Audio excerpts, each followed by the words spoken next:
அனைவருக்கும் வணக்கம். லதா பேசுகிறேன். வெல்கம் டு ஜக்கம்மா லதாவின் ரோஜா தோட்டம்.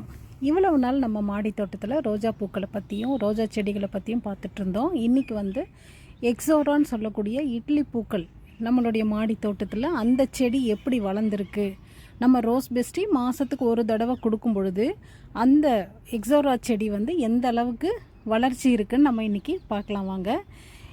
இந்த ஃபேண்டா கலர் லில்லி பாருங்கள் எவ்வளோ அழகாக இருக்குது. ஒரே தொட்டியில் நான் ஒரு 4-5 கிழங்குகளை நட்டு வச்சுருந்தேன். இங்கே பாருங்கள் செடி முழுக்க அழகாக பூத்துருக்கு. ரொம்பவே நல்லா இருக்குது. லைட்டாக தண்ணி தெளிச்சிட்டு பார்த்தோம்னா வேறு லெவலில் இருக்கும். எல்லா செடிகளுமே அதனுடைய அழகே தனி தான்.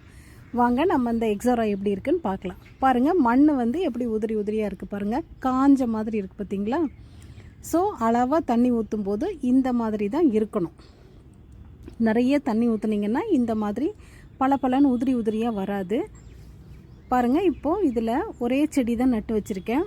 எத்தனை பக்க கிளைகள் வந்திருக்குன்னு பாருங்கள். அந்த பக்க கிளைகளில் எல்லாத்துலேயுமே எவ்வளவு மொட்டுக்கள் வந்திருக்குன்னு பாருங்கள்.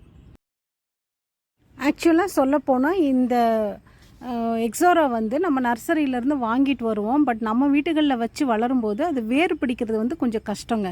வேர் பிடிச்சிருச்சுன்னா இது மாதிரி தான் நல்லா கொத்து கொத்தாக பூக்கள் கொடுக்கும். நல்லா என்ன சொல்கிறதுங்க, பெரிய பெரிய சைஸில் நல்லா சூப்பராக அப்படியே செண்டாக நமக்கு பூக்கள் கிடைக்கும். ஆனால் அது வேர் பிடிக்கிறது கொஞ்சம் சிரமம். அதனால தான் சொல்கிறேன், நம்ம ரோஸ் பெஸ்டியை மாதத்துக்கு ஒரு தடவை ஒரு கைப்பிடி பாருங்கள். நான் ஒரு க்ரோ பேக்கில் தான் வச்சுருக்கேன்.